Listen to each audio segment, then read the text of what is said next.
நடிகர் விஜயின் தமிழக வெற்றிக் கழக கட்சி கொடி விவகாரத்தில் நாம் தமிழர் கட்சி ஒருங்கிணைப்பாளர் சீமான் விஜய்க்கு ஆதரவாக செய்தியாளர் சந்திப்பின் போது பேசியுள்ளார். இதுல அதை தம்பி அந்த நிறத்தை ஏதோ அவர் தான் முத கொண்டு வந்து, எங்க கட்சி கொடியும் கூட சிவப்பு மஞ்சள் தான். நாட்டில் நிறைய கொடி சிவப்பு மஞ்சள்ல இருக்குது.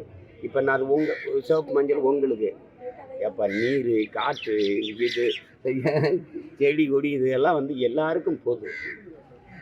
இதில் சாதியத்தான் நீ ஏன் ஜாதின்னு வச்சுக்கிட்டா, மதத்தை தான் என் மதம்னு வச்சுக்கிட்டா, நிறத்தையாவது விட்டு தொலைக்க கூடாதா?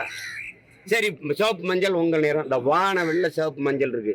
எவனாவது சொல்லுவேன் ஏன் நிறம் நீ வெளியில் தெரியப்படாது அப்படின்னு சொல்லுவேன். ஏன்னா பைத்தியக்காரங்களா நாட்டில் வாழ்றீங்களா? யானை எங்க யானை நீ யாரும் எரிச்சலா இருக்கா இல்லையா? யானை எல்லாருக்கும் பொதுயா, யானை எல்லாருக்கும் பொது. சிவப்பு மஞ்சள் நிறம் எல்லாருக்கும் பொது. இப்ப எப்படி நான் குங்குமம் வச்சிருக்கேன், எப்படி சிவப்பா வச்ச அப்படி கேட்கல. செய்திகளை உள்ளது உள்ளபடி தெரிந்து கொள்ள ரெஃப்ளெக்ட் நியூஸை சப்ஸ்கிரைப் பண்ணுங்க.